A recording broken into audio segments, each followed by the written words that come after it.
In court, there tends to be a standardized number of nobles fighting and biting for power. But with that said, it is possible for an irregular number of individuals to try to satisfy their political desires and achieve their given ends. But regardless of the number of nobles, based upon their actions and decisions, it will determine how everything plays itself out. Greetings and welcome back to Checkpoint Gaming, Dune Imperium. With this episode, we will be going the solo, 2-player, and 6-player versions of the game. With what we have addressed so far in this series, it is working off of the premise that 3 to 5 people are playing. But with that said, it is possible for 1, 2, or 6 people to play. But if this is to occur, then some alterations will need to be done to allow for this to occur. With the base game, start off by adding in the needed components to the game, which consists of the 31 House Hagal cards and the House Hagal rules sheet. With the House Hagal cards, they are used to control the automated opponents, known as rivals in the game, and they are used to compete against the players. They can send agents to board spaces as well as to engage in conflicts by recruiting and deploying troops during the game. They can also be affected by cards and board spaces as long as they have the specified resources. With the House Hagal deck, it is to be shuffled and then placed near the rivals. When a rival performs an agent turn, they are to reveal the top card found on the House Hagal deck, causing their agent to be sent to the board space as long as it is unoccupied. But if the board space is occupied, then the flipped card is to be ignored, with another card being revealed from the House Hagal deck until a card is revealed that is connected with an unoccupied space. But if the House Hagal deck ever runs out of cards, or the reshuffle card is flipped, then the House Hagal cards are to be reshuffled in order to form a new deck. Wouldn't it suck if after the reshuffle card is the first card to be flipped, requiring the deck to be reshuffled again? And if the reshuffle card keeps appearing right away, then the player is doing something wrong. When a rival sends one of their agents to a board space, they're to ignore all of the normal costs and effects that are associated with said space. Instead, it will only receive the effects that are indicated by its given revealed card, which consists of the following. First, the rival gets to advance upon the indicated influence track, earning no bonuses from doing so. But with that said, it will take the associated faction alliance token if it's available. Second, the rival will get to use the signet ring ability of its associated leader or rival card, which is limited to that of a single player game. And third, the rival is to recruit a single troop from its supply for every troop icon they get. If the revealed card is a combat space, then the rival is to deploy these given troops into the conflict. Otherwise, they're to be placed into the rival's garrison. Whenever a rival sends one of its agents to that of a combat space, and if they have troops available to send, it is to deploy up to 2 troops from its garrison to the conflict. This is to occur even if the card itself doesn't recruit any troops. When it comes to the combat phase, each rival that has at least 1 troop found in the conflict is to receive a combat bonus. And in turn order, the top card of the House Hagal deck is to be revealed. If the revealed card is that of the reshuffle card, then reshuffle the deck and reveal a new top card. Once the card has been revealed, ignore everything found upon it except for the sword icons found at the bottom. From there, advance the rival's combat marker the appropriate number of spots upon the combat track. When it's the player's turn, they get to play their combat intrigue cards before they are to resolve combat. With all of that taken care of, let's look at the game itself. With a 2-player game, the third player is to be the rival, though it operates under a different set of rules. The rival won't collect resources, build a deck, earn rewards, or score victory points. However, this version of the game does use the House Hagal cards as a means of sending out agents to occupy the different board spaces and to compete in the different conflicts through the recruiting and deployment of troops. In addition to the base setup steps, a color is to be chosen for the rival, with 1 cube of this color being placed onto the bottom space found beneath each of the influence tracks connected with each of the 4 factions. With the remaining cubes, they're to be placed into the rival's supply with none of them being placed into its respective garrison. But if playing the Uprising variant, then 3 troops are to be placed into the garrison unless the novice level is being played. Regarding the 3 Irakeen cards that are marked 1P in their upper right-hand corner, they are to be removed from the House Hagal deck. From there, the remaining cards are to be shuffled, followed by having them placed, along with the 3 House Hagal agents near their supply. During the game itself, after each of the first player's agent turns, House Hagal is to act as long as they have an agent found within their supply through the method that was described earlier. When it comes to the number of turns that House Hagal possesses, each round will vary due to it acting after the first player. Since House Hagal is unable to collect rewards from any given conflict, it can never claim control of any given board space. With that said, if it wins a conflict for a board space that is currently controlled by an actual player, then that player's control marker is to be removed from said board space. With that of the solo game, it is much like that of the two-player version, but instead of playing against one rival, the solo player is going up against two of them who follow non-standard rules. Although neither rival builds a deck, they have other powerful advantages at their disposal, as well as sharing the goal of the player, to gain favor with the four major factions as well as to control the spice trade. And if either rival reaches that of 10 or more victory points, they will trigger the end game and defeat the player. When it comes to that of setup, the player is to select the difficulty level with the setup procedure changing based upon the selected difficulty. With the novice level, which is also known as the mercenary level, the player starts off with 1 Solari and 1 spice. The Mentat space does not possess a 5 Solari token. The rivals start off with no troops within their respective garrisons. There are 5 conflict cards found above the rival swordmasters, and the rivals start off with no extra starting resources. With the veteran level, which is also known as the Sardaukar level, the player starts off with no Solari and no spice. The Mentat space does possess a 5 Solari token. The rivals start off with 3 troops within their respective garrisons. There are 4 conflict cards found above the rival swordmasters, and the rivals start off with 1 intrigue card. With the expert level, which is also known as the Mentat level, the player starts off with no Solari and no spice. The Mentat space does possess a 5 Solari token. The rivals start off with 3 troops within their respective garrisons. There are 3 conflict cards found above the rival swordmasters, and the rivals start off with 1 intrigue card. And with the Expert Plus level, which is also known as the Kwisatz Haderach level, in addition to everything found with the Expert level, the player is unable to gain a Swordmaster. From there, the player is to choose 2 leaders, 1 for each rival, with the rivals only being allowed to use their leader's signet ability. With that said, the player's opponents can't play as either Paul Atreides or Helena Rachis. For the first solo game a player is to play, it is recommended that the chosen leaders for the rivals are that of Earl Memnon Thorvald and Glossu the Beast Rabban. When that is done, the player is to choose a color for each rival, with 1 cube of each color being placed onto the bottom space of the influence tracks connected with each of the 4 factions. With the remaining cubes, the number of troops as determined by the difficulty level is to be placed into each rival's garrison, with the remaining cubes being placed into the rival's supply. The player is then to place the rival's agents into the rival's supplies, with the 3rd agent going into the conflict deck with the exact number of conflict cards placed atop of them as indicated by the difficulty level. The player is then to remove all of the cards that are marked as 2P in their upper right-hand corner from the House Hagal deck. From there, shuffle the remaining cards and place the deck near the rivals. If the difficulty calls for it, place a 5 Solari token upon the Mentat space, indicating that the Mentat space is to cost 5 Solari instead of 2. From there, the player and each rival is to receive 1 water plus any additional resources that is indicated by the chosen difficulty level. Finally, with the assignment of the first player marker, it is to be given to the rival found to the player's left. With Phase 2 of any given round, each rival is to take their agent turn in sequence with the player, assuming that they have agents remaining in their given supply. But with that said, the rival will never engage in the reveal turn, with the method to be used being described earlier. If a rival uses Harvest Spice in order to send one of their agents to a board space, then said rival is to gain all of the spice that is found there, the base spice and any bonus spice. With any resources a rival has accumulated, they're to be placed into said rival's supply. With the rewards that are granted from 1st and 2nd place spots from a given conflict, the rivals are able to gain them, even if these rewards consist of things that they wouldn't otherwise obtain.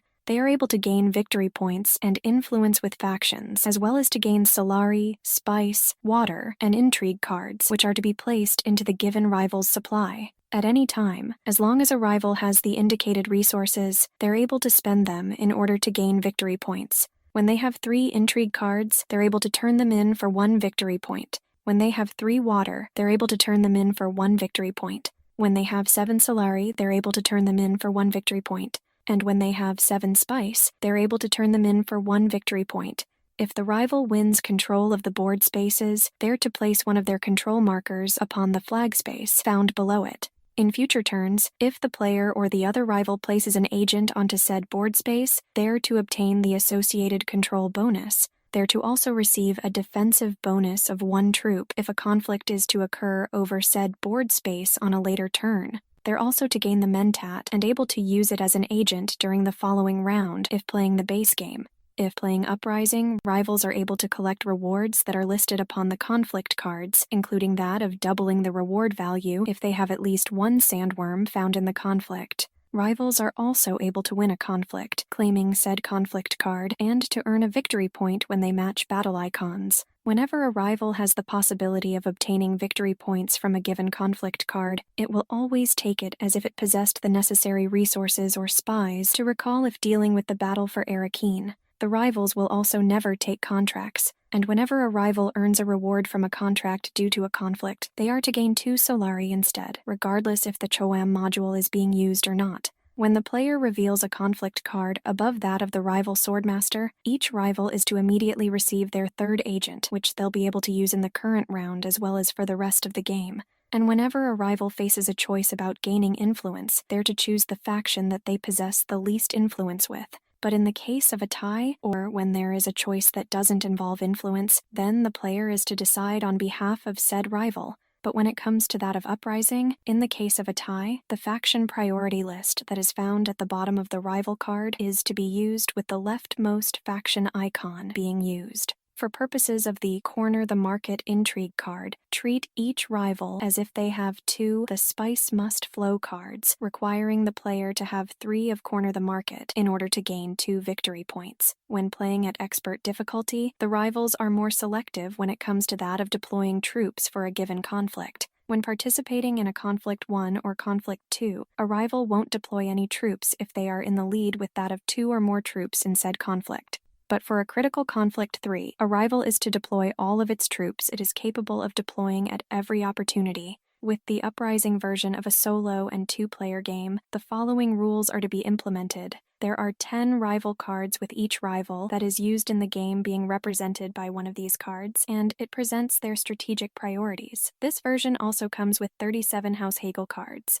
With the selection of the rival cards, it is based upon the number of players found in the game, with a solo game seeing 2 rival cards being chosen, while a 2-player game sees a single rival card being chosen. If it's the player's first solo game in Uprising, it is recommended that the rival Swordmaster have a value of 8 or higher. For a player's first 2-player game, then the Streamlined Rivals variant is to be incorporated into the game. The player is then to select a difficulty level, followed by adjusting the game setup accordingly with the difficulty levels consisting of the following. With the Mercenary level, the rivals starts off with no troops within their respective garrisons and 1 intrigue card. With the Sardaukar level, no special adjustments are to be made. With the Mentat level, it is the same as the Veteran level with the use of the Brutal Escalation, Expert Deployment, and Smart Politics rules described in game variants. And with the Kwisatz Haderach level, it is the same as the Expert level with the player being unable to gain a Swordmaster. In a solo game, the player and their rivals will each start with an objective card that is to be randomly distributed as if it was a typical multiplayer game.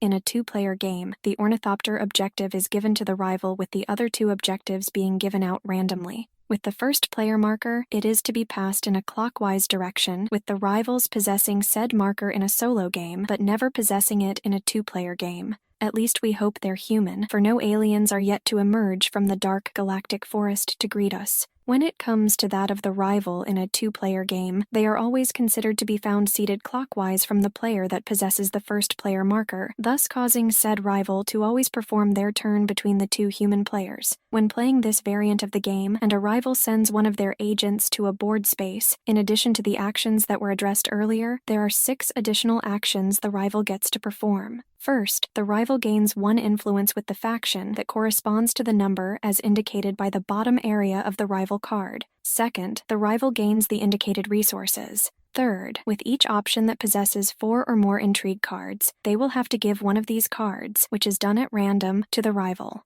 Fourth, the rival can place one of their spies onto an observation post. Unless a given space has been specified, it will try to do so upon a faction observation post found in the first available faction found upon its faction priority list. But if all 4 of the faction observation posts are already occupied, then this effect is to be ignored. When it comes to that of the Place Spy House Hagal cards, each shows a particular type of observation post when it comes to the placement of the spy. but if there are no empty observation posts for the designated type, then the effect is to be ignored. And since the Place Spy card doesn't send an agent to a board space, another House Hagal card is to be revealed for the rival, regardless of if it placed a spy or not. Fifth, the rival can acquire a Maker Hooks token and then place it upon their respective garrison, assuming that the Maker Hooks token hasn't already been placed upon their given garrison. And sixth, if the rival already has the Maker Hooks token and the Shield Wall token is still found upon the board, then the Shield Wall token is to be removed from the board. But if the rival doesn't have the Maker Hooks token, then ignore this effect. Whenever a rival sends one of their agents to a combat space, it will also deploy up to 2 troops from its garrison to the conflict, assuming that the rival has troops to send. This is to be done even if the card itself doesn't recruit any troops. When it comes to that of the alliance tokens, the rivals are able to gain and lose them just like that of the players. But with that said, the rivals won't claim any of the faction bonuses. When it comes to certain House Hagal cards, they will direct a rival to send an agent to that of one of 2 spaces, depending upon what the game conditions are. If the rival reveals accept contract shipping, then see how much influence it has with the spacing guild. If the rival reveals deliver supplies highliner, then see what the current conflict card is, that of 1, 2, or 3. In either case, send an agent to the board space that is indicated by the card. When it comes to that of the other cards, they provide a bonus to a rival that is in possession of 2 or more influence when it comes to that of a given faction. The rival will send one of their agents to that given space, regardless if it gets the bonus or not. If the rival reveals a Gather Support card, it will send an agent to the given space, followed by recruiting a single troop. From there, if the rival has 2 or more influence with that of the Emperor, then they will gain 1 influence with the faction that is listed in priority upon its rival card. Once the rival obtains its Swordmaster, it will be able to begin spending its resources in order to gain victory points, and whenever they're able to turn in the indicated resource, they will gain the following victory points. When they have 3 Intrigue cards, they're able to turn them in for 1 victory point. When they have 3 Water, they're able to turn them in for 1 victory point. When they have 7 Solari, they're able to turn them in for 1 victory point. And when they have 7 Spice, they're able to turn them in for 1 victory point. With the collecting of resources, rivals are capable of doing it from the House Hagal cards as well as from conflict rewards. But with that said, they won't gain resources from the board spaces, nor will they gain any bonuses from the influence tracks. With the gathering of resources, a rival will first accumulate them in order to gain a Swordmaster, and once they have obtained enough resources to buy the Swordmaster, they'll spend said resources to obtain it. But if the rival has more than enough resources to obtain the Swordmaster, then the rival will spend its Solari followed by Spice, Intrigue cards, and finally Water. Any leftover resources are to be kept by the rival. If a House Hagal card will send a rival agent to a Maker board space, then the instructions found upon the card are to be followed, along with the rival always gaining the bonus Spice that is found there. And depending upon if the rival has a Maker Hooks token or not, it will determine what will happen next. If it has a Maker Hooks token, and they send their agent to that of Haga Basin or Deep Desert, then they are to summon sandworms to the current conflict, if it is possible for it to do so. If the agent went to Haga Basin, then 1 sandworm is to be sent, while if the agent is sent to Deep Desert, then 2 sandworms are to be sent. But if the rival doesn't summon any sandworms for the conflict, then it will gain the base Spice from the given board space instead. When it comes to that of their spies, rivals are unable to recall them for infiltrate or gather intelligence purposes. Instead, when the rival is to place their 3rd spy from their supply, they're to immediately recall their other 2 spies, as well as to trigger the scheme ability found upon the rival's card. It is also possible for a House Hagal card to cause a rival to trigger its given scheme during its turn before it sends an agent to a given board space. If the scheme has the rival recruit troops, then having the rival send an agent to a combat space the same turn, they get to deploy those troops from its given scheme to said conflict. With all of that addressed, there are some variants available for the Uprising version of the 1 and 2 player games. With these variants, they are optional, and if chosen to be implemented, they're used to influence the behavior of the rival. With dice-based Imperium row churn, it is to be used for solo games, and the player is to use 2 standard 6-sided dice as a means of simulating the acquisition of cards from the Imperium row deck by the rivals. At the end of every player reveal turn, the player is to roll the dice followed by counting the cards of the Imperium row, starting from the leftmost card. From there, remove the corresponding card that is connected with the dice roll. If a 6 is rolled, it is to be ignored with no card being removed. And if the dice results are the same, from 1 through 5, only one card is to be removed. With streamlined rivals, it is to be used for a 2-player game, and it is recommended for players who wish to focus upon a head-to-head situation. When it comes to the rival cards of Lady Amber Matuli and Glossu the Beast Raban, they are not able to win the game. When either of these rival cards gain their given Swordmaster, the game speeds up for the players, and after gaining their Swordmaster, when Lady Amber or the Beast would take any bonus spice from the board space, the spice goes into the bank instead. With the following 3 variants, although the publishers recommend the difficulty level of Expert or higher be used, the players are allowed to apply these variants to other difficulty levels as well. With the Brutal Escalation variant, it is for veteran-level players who want the rivals to become more challenging when it comes to that of the late-game conflicts. So whenever a rival is competing in combat during a Conflict 3 situation, 2 cards are to be flipped from the House Hagal deck, with all of the swords on both cards added to their given strength. With the Expert Deployment variant, it sees the rivals be more selective when it comes to that of deployment in a conflict.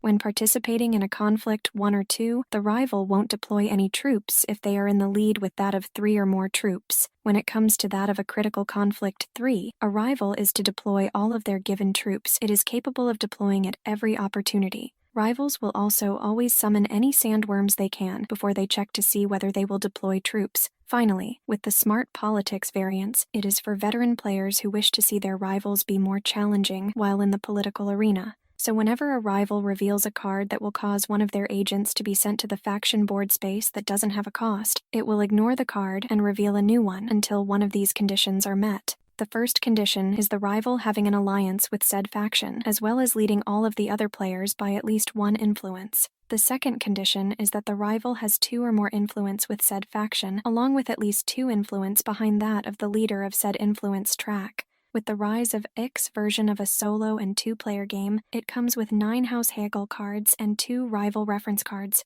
When it comes to setup, regardless of if it's a solo or 2-player game, 4 base House Hagal cards are to be removed from the deck, which consists of the 2 Hall of Oratory cards and the 2 Rally Troops cards. In a solo game, the 2 Dreadnought cards that possess the 2P in their upper right-hand corner are to be removed, while in a 2-player game, the 4 cards that possess the 1P in their upper right-hand corner, which consists of 2 Dreadnought cards and 2 Tech Negotiation cards, are to be removed. From there, shuffle in the House Hagal cards that come with the expansion. With the House Hagal cards from this expansion, they send rival agents to board spaces that are found on the Ix board as well as the Chom board overlay, giving the rivals effects that are found upon the cards. With the Dreadnought card, if a rival reveals it and it already has 2 Dreadnoughts, then this card is to be skipped and a new card is to be revealed. With the Interstellar Shipping card, the rival needs to possess 2 influence with the Spacing Guild in order to place its agent. But if the rival doesn't have enough influence, then they will either skip this card and reveal another one, or to specify another space for its agent to visit.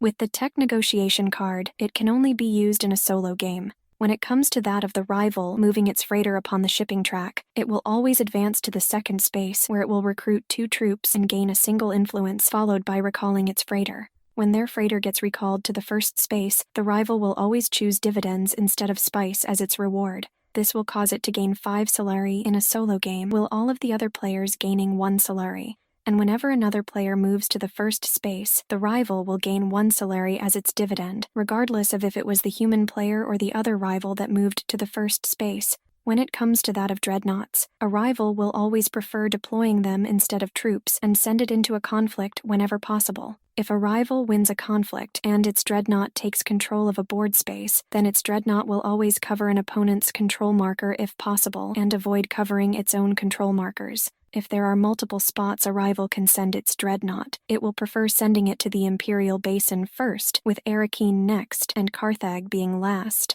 When it comes to that of the new leaders that come with Rise of Ix, they consist of Prince Romber Vernius and Viscount Hundro Moritani, and they can be freely mixed in with the leaders the player already possesses. In a solo game, 2 of them are to be selected for the rivals. With Prince Romber Vernius, when the rival activates his signet ring, it'll acquire tech. But if this isn't possible, then it'll use the Tech Negotiation icon instead. With Viscount Hundro Mauritani, when the rival activates his signet ring, it'll always spend 1 spice, if it possesses any, for the freighter icon. With some of the new conflict rewards that comes with Rise of Ix, they give players troops as a reward. In a solo game, a rival is able to collect these rewards as well. When it comes to that of tech tiles, they're to be completely ignored by the rival in a 2-player game. But in a solo game, rivals are able to acquire tech tiles as long as said tiles are marked with a small House Hagal icon that is found in its lower right-hand corner. Whenever there aren't any face-up tech tiles that possess said marker in any of the stacks, then trash the tile that is connected with the larger stack and reveal a new tile.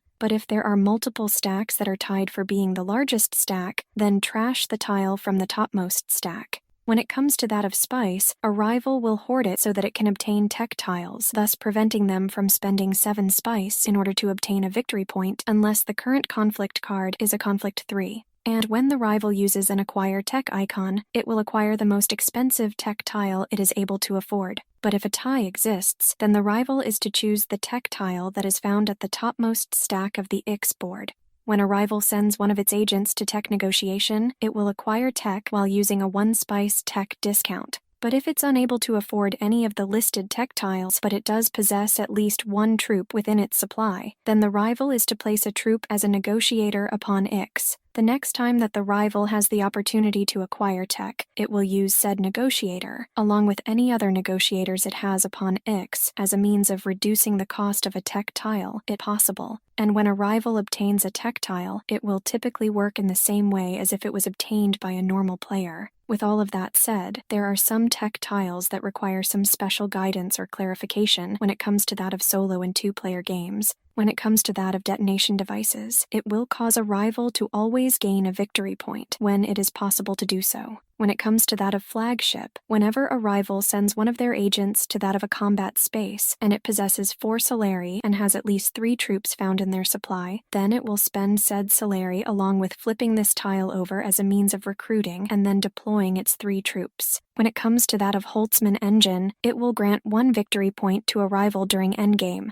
And like that of the corner the market intrigue card, each rival is considered to possess 2 the spice must flow cards. When it comes to that of invasion ships, the rival is to flip this tile when said rival needs to avoid its agent being blocked and without having to pay the discard cost. When it comes to that of sonic snoopers, a rival will get to draw an intrigue card once they acquire this tile with said rival never trashing it. When it comes to that of spy satellites, if a rival possesses 3 spice on this turn, then it will spend said spice in order to trash it and gain a victory point. When it comes to that of training drones, the rival is to flip this tile on its turn at the first opportunity each round, including when said rival acquires it. And when it comes to that of troop transports, the rival will always deploy all of its troops it recruits from the shipping track into the given conflict, unless the player is using the expert troop deployment rule. Some optional rules also exist that can be added to a solo game. First is dice-based Imperium row churn, which sees the player using 2 standard 6-sided dice as a means of simulating the acquisition of cards by the rivals from the Imperium row.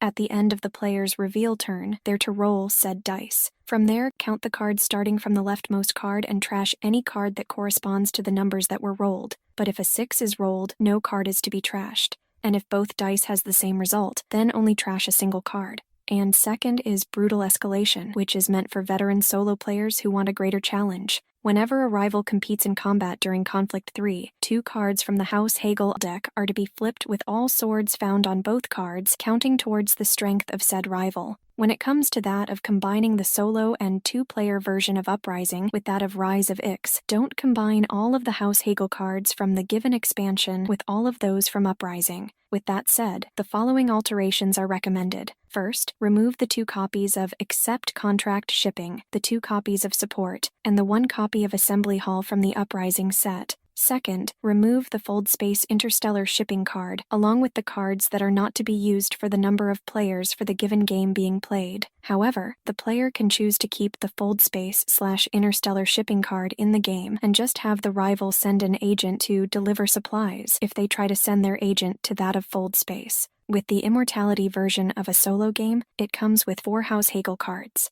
When it comes to setup, these rules don't apply to 2-player games and sees the removal of the 3 Carthag cards from the original House Hagal deck. From there, the 4 new House Hagal cards are to be shuffled into the House Hagal deck that comes from Immortality. From there, place the Tleilaxu tokens for each rival at the start area of the Tleilaxu track. However, don't place the rival's tokens onto the research track due to the rivals not using it. If the player would like to have more time so that they can engage in scheming and maneuvering, they can play to 11 victory points instead of 10. When it comes to that of the new House Hagal cards, they give rivals access to 1 new board space and to change another. With the Tleilaxu track, if a rival uses a House Hagal card that possesses a Tleilaxu icon as a means of sending an agent, said rival is to also advance 1 space along the Tleilaxu track, gaining any bonuses listed upon the new space when doing so. When it comes to that of the Tleilaxu row, when the crossed-out icons are found upon the House Hagal card, they refer to the 2 cards found in the Tleilaxu row, excluding the Reclaimed Forces card. Whenever a rival uses such a card when they send out an agent, said rival is to remove and replace the card that corresponds to the crossed-out icon, which consists of the card on the left or the card on the right. When it comes to that of combining the solo and 2-player version of Uprising with that of Immortality, don't combine all of the House Hagal cards from the given expansion with all of those from Uprising. With that said, the following alterations are recommended. There is no change when it comes to that of a 2-player game since all of the Immortality cards all possess the 1P indicator. For a solo game, the 1 copy of Research Station from Uprising is removed while also including all 4 of the Immortality cards. When a Carthag card is revealed from the rival's agent turn, it will ignore the board space as well as the troop icon, but with that said, it does everything else found upon said card. From there, the player is to reveal another card in order to determine where the rival is to send its agent. With a 6-player version of the game, it consists of 2 teams of 3 players with each team led by a commander. 1 player takes on the role of Muad'Dib, while another takes on the role of Shaddam Corrino IV, with the 4 other players selecting a leader and pairing up with a commander's. With that said, each player is to have their own score marker with the endgame being triggered the same way as a regular game. With determining a team's score, it is done by adding together the individual score of each player found on the team. So even if a player triggers endgame, their team can still lose if their teammates have very low scores, while the opposing team, collectively, possess mid-level scores. Although the commanders don't possess their own armies and can't win any conflicts, they can still recruit units. Whenever they would gain a unit for a given conflict, they'll be recruiting for one of their allies. On top of this, each ally fights in a conflict separately, thus preventing them from adding their strength together in a fight. This way, all 3 rewards found on each conflict card are available to be obtained and are thus given out to individual players. And it is possible for a team to grab both the 1st and 2nd place rewards for a given conflict, although teammates can strategize on how they want to go about dealing with who will get 1st and who will get 2nd. When it comes to the additional components for the game, they consist of the following: 6 Swordmaster bonus tokens, 2 Alliance tokens for the Great Houses and Fringe Worlds, 2 personal boards with 1 being the Emperor board for the Shaddam player and the other being the Fremen board for the Muad'Dib player, and 2 10-card starting decks. When it comes to the player components, they consist of the following material: 2 discs where 1 is a score marker and the other is a counselor token, 3 agent tokens, a faction cube, and 3 spies. With the Emperor player, they come with 1 copy of the Convincing Argument, Corrino Might, Critical Shipments, Demand Results, Devastating Assault, Imperial Tent, Seek Allies, and Signet Ring cards, and 2 copies of the Imperial Ornithopter card. With the Muad'Dib player, they come with 1 copy of the Command Respect, Convincing Argument, Demand Attention, Desert Call, Seek Allies, Signet Ring, Threaten Spice Production, and Usul cards, and 2 copies of the Limited Landsrod Access card. After each player has selected their leader and established their teams, they're to take their seats at the table with the commanders sitting across from each other where Muad'Dib is located at Arrakis and Shaddam is located at the Landsrod. From there, the allied players are to sit on either side of the opposing leader as to cause the clockwise order to see play alternate from one team to the other. For those who would like to have the most authentic story experience possible, it is recommended that different leaders be assigned to the teams. But with that said, the players should feel free to try out different leader combinations, using any leaders from all of the Dune Imperium components. For Muad'Dib, the recommended allies are that of Gurney Halleck, Lady Jessica, and Staben Tuek. For Shaddam Corrino IV, the recommended allies are that of Ide Routha Harkonnen, Lady Margot Fenring, and Princess Irulan. When it comes to that of Lady Amber Matulli, she can ally with either side. From there, the setup steps are to be added to or modified in the following manner. First, flip the uprising board so that the reverse side is face up, which sees the Emperor and Freeman factions being replaced with the Great Houses and Fringe Worlds factions. Each commander is then to take one personal board and place it in front of them, where Muad'Dib takes the Fremen board and Shaddam takes the Emperor board. From there, they're to place all 6 of the Alliance tokens upon their corresponding tracks, with the Fremen and Emperor Alliance tokens being placed upon the personal boards to represent the commanders in question. When creating the Conflict deck, the Conflict 1 cards are not to be used. Instead, only 5 Conflict 2 cards and 4 Conflict 3 cards are to be used, with the Conflict 2 cards found atop of the Conflict 3 cards. The Choam module is to be used along with the Imperium and Intrigue cards being added to their respective decks. Before shuffling the contract tokens, set the 2 Sardaukar contracts aside as described by the Shaddam Corrino IV leader card.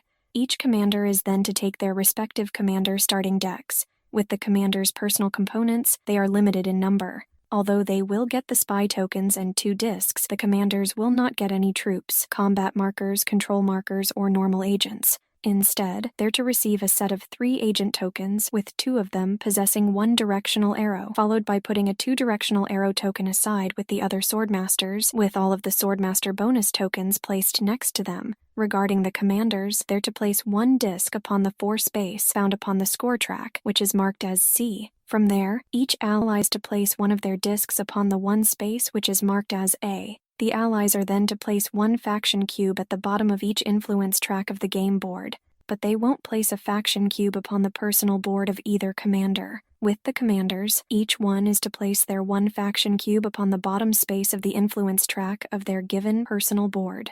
With the drawing of objective cards, it can only be done by ally players. If both Desert Mouse objectives are drawn by the same team, then the player that drew the 4/6p Desert Mouse objective is to trade it with the opposing ally found next to them. This is so that each team is to have 1 Desert Mouse objective and 1 Kreissknife objective. When it comes to the use of cards and board spaces, commanders are to use them just like that of the other players. But with that said, they're not able to recruit any troops or deploy any to a conflict. Since they don't have any cubes upon any of the 4 influence tracks, they're to activate one of their allies upon their turn, who is to receive any effects that the commander is unable to use. On an agent turn, the activated ally is determined by the use of the arrow found upon the agent token that the commander used. So it's going to be either the ally found to the commander's right or left, skipping over the adjacent enemy. When they use the Swordmaster token, the commander is to choose which ally they're going to activate that turn, and during the reveal turn, the commander is able to choose which ally they wish to activate. With the activated ally, they're to take the commander's place whenever 1. Any influence is to be gained or lost upon any of the influence tracks, 2. Whenever any units are to be recruited, along with choosing to deploy them into a conflict if they wish, and 3. When any swords are being applied to a force's strength. If, when the commander engages in the reveal turn and they activated an ally who hasn't engaged in their reveal turn yet, the commander is to still give the swords to their ally. From there, the ally is to record the strength they gained, followed by adding it later when it's time for them to engage in their own reveal turn. But if they have no units found in said conflict, then they're to set their strength to 0. No units, no strength. A commander is also able to cause an activated ally to either deploy or retreat units, even if said ally has already engaged in their reveal turn.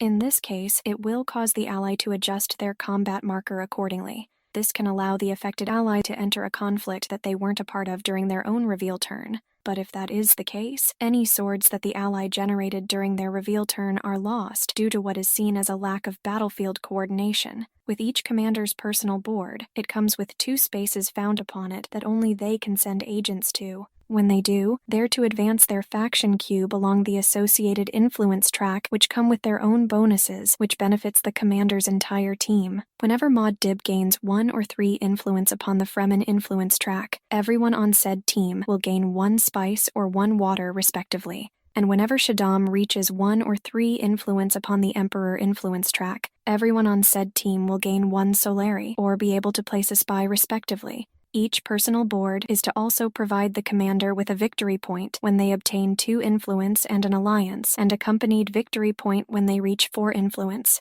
It is worth noting that only Muad'Dib can gain influence with the Fremen faction, and only Shaddam can gain influence with the Emperor faction. An ally also can never have an effect upon their commander's personal board. When it comes to that of communicating between players, although it is recommended between teammates, they shouldn't do so privately, including, but not limited to, whispering, texting, and flashing cards. The reason for this rule is to reflect that there are spies here, there, and everywhere within the Imperium, watching everything you say and do, not unlike that of Big Brother from the classic novel 1984. But since each playgroup is different, the participants may want to implement different communication rules. Despite the commander not having any faction cubes for any of the 4 influence tracks found upon the main game board, their allies are to give them influence for their own factions. Whatever ally possesses the most influence with any given faction upon the main board, it will give the commander the same amount of influence as well. This is true even when activating the other ally.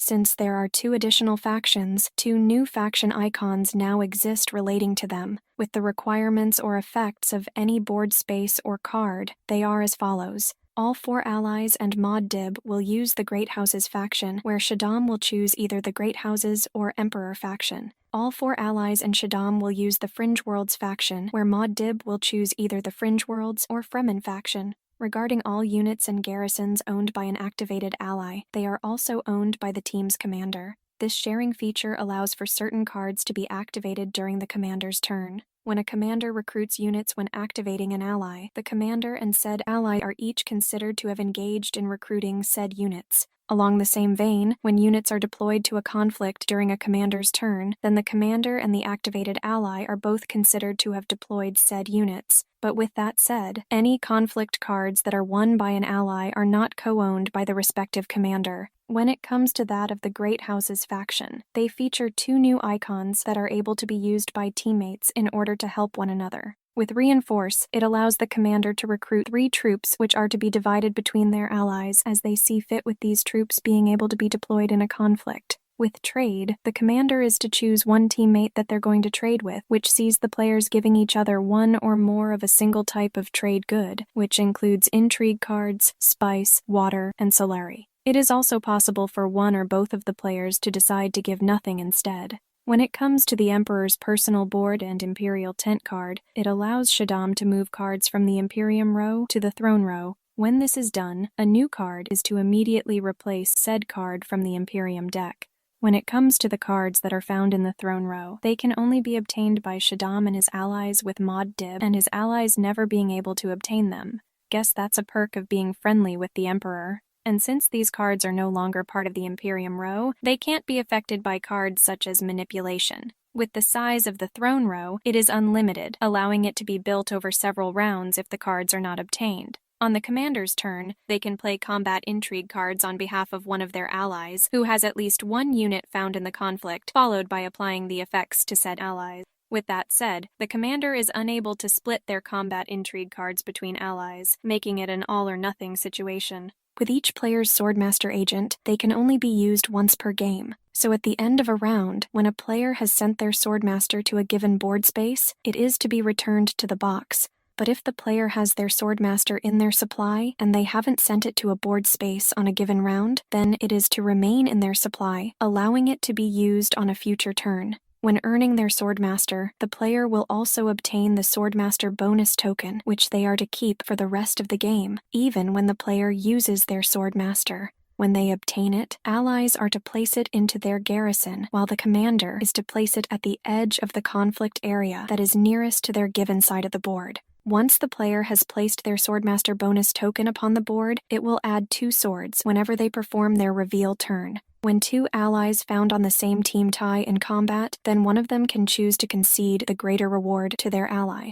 But if they tied for the 3rd conflict reward, then the conceding player is to receive nothing. So look at the big picture and decide which is better long-term, not what's needed for any given player in the short term, like the stroking of one's ego. With the triggering of the endgame, it is done during the recall phase, where players are to first play any endgame intrigue cards that are applicable, followed by the team that possesses the highest combined score being declared the winner. But if a tie is to occur, then combine each of the team's resources in order to check the usual tiebreakers against the other team. With endgame intrigue cards, some are useful for commanders. It is also encouraged to use the trade icon when a player possesses such a card that will only be helpful for a teammate. When it comes to that of Crysknife, Desert Mouse, and Ornithopter, since a commander is unable to possess any conflict cards, they are unable to use any of these cards during the endgame. When it comes to that of Chome Prophets, Secure Spice Trade, and Shadow Alliance, they are possible means of obtaining victory points for the commanders. When it comes to that of Shadow Alliance, it is worth remembering that the commander's influence with a faction is always considered the highest of the two allies. With all of that covered, let's look at how to incorporate other Dune titles into a 6-player game beyond that of Uprising. Although the most likely questions were tackled by the publishers, the original products were not initially meant to be played with 6 players, potentially leaving some kinks in place, requiring players to check out the FAQ online for means of clarifying these matters. But if you're in the middle of a game and you're the type of person that needs an answer now, or you can't reach the online FAQ page, then let Shaddam adjudicate. And though Uprising doesn't have any cards that have the loss of troops cost or effect, other Dune products do. If a commander triggers this effect, then the ally they activated will suffer the loss. There are also some other Dune cards and components that work when a player wins a conflict, which are unusable when it comes to that of commanders. When it comes to playing with 6 players in the base game, the following changes are to be made. With Demand Respect and to the Victor, since they are useless to the commander, they should be traded. With Gunthopter and Test of Humanity, since commanders don't possess any troops during any other player's turn, the commander will never lose a troop due to another player's card. When it comes to that of Test of Humanity, the commander will have to discard a card if they are able to do so. With Kwisatz Haderach, it doesn't allow another player to send one of their agents to that of the commander's personal board. When it comes to that of Plans Within Plans, the commander is able to choose to use their given personal board instead of using the faction found upon the main game board with the associated icon. And with the Voice, the player is able to choose a board space that is found on the commander's personal board. When it comes to that of playing a 6-player game with Rise of Ix, each player is to receive one special Rise of Ix contract during setup. This is done by shuffling the contract tiles and dealing out 2 of them to each ally. From there, each player is to choose which contract they are to keep following by giving the other contract to their respective commander. With these 2 contracts, the commander is to keep one of them and return the other contract to the box. If a commander wishes to place a negotiator, then they're to take a troop from the supply of their activated ally. When the commander performs Acquire Tech, they're able to reduce the cost of said tile by using the activated ally's negotiators. Although commanders don't possess their own freighters upon the shipping track, they are able to move the freighters of their activated ally. And if the commander recalls a freighter, then the activated ally is to gain all of the resulting rewards. With that said, both the commander and the ally are considered to have recruited troops because of this. When a player triggers dividends from the shipping track, then all other players are to gain 1 Solari. And though the letter of the law in Rise of Ix says opponents are to gain 1 Solari, in the 6-player game, opponents extend to both the player's teammates as well as their opponents. And though commanders don't possess dreadnoughts, they're able to have their allies commission them. With the infiltration icons and similar effects, they allow the player to infiltrate board spaces that have their teammates' agents upon it, in addition to those that possess enemy agents. With games that end in a tie, then the team that possesses Chomarchy is deemed the winner. When it comes to that of Memocorders, the commander can choose their personal board instead of the game board's faction that possess the same icon. With that of the spy satellites, since the commander's influence with a given faction is equal to that of the higher of their associated allies, the endgame benefit of this given tech tile will be difficult for them to collect. But with that said, they can still spend spice and trash the tech tile in order to obtain a victory point. When it comes to that of playing a 6-player game with Immortality, the commanders are not to add 2 copies of Experimentation to their given deck, nor will they remove any cards. The commanders are also not to possess a Research token or the Tleilaxu token upon the respective tracks. Their activated ally is to receive the benefits whenever they trigger or gain the respective icons, including any resulting bonuses. With the genetic markers, the commander will have the same as their ally that has progressed furthest upon the research track, even when they're activating the other ally. When the commander generates a specimen, then it comes from the supply of their activated ally. With the spending of specimen, the commander is only able to spend those of their activated ally. when it comes to that of paying a specimen cost that is found upon a card or the acquisition of a Tleilaxu card. If playing to that of 11 victory points, then each ally is to start off upon the 0 victory point position instead of 1, while the commanders start off on the 4 victory point position. When it comes to that of Shadowy Bargain, the commanders will not activate any of their allies during the endgame, thus causing the endgame effects of this given card, providing them with nothing. When it comes to that of playing a 6-player game with the Epic Game mode from Rise of Ix, the conflict deck is to be built using the Epic Game rules while also adding Economic Supremacy to the conflict 3 cards, bringing the conflict deck up to 10, and it is up to the players if they want to include the other Rise of Ix conflict cards into the game or not. If they are to be included, then some of the conflicts will not award a battle icon to the winner. The commanders are also not to add the Control the Spice to their decks, nor are they to remove any cards. From there, each player is to draw an intrigue card during setup, including the commanders. So with that said, that is what you need to know about how to go about the solo, 2-player, and 6-player versions of the game, Dune Imperium. With that taken care of, we can start talking the additional material for the game. If you like this episode, feel free to give it a like, and if you want to stay up to date on any future episodes we upload, go ahead and subscribe. You can also support us on Patreon for as little as $1 a month at patreon.com/checkpointgaming. See you in the next episode, and happy gaming.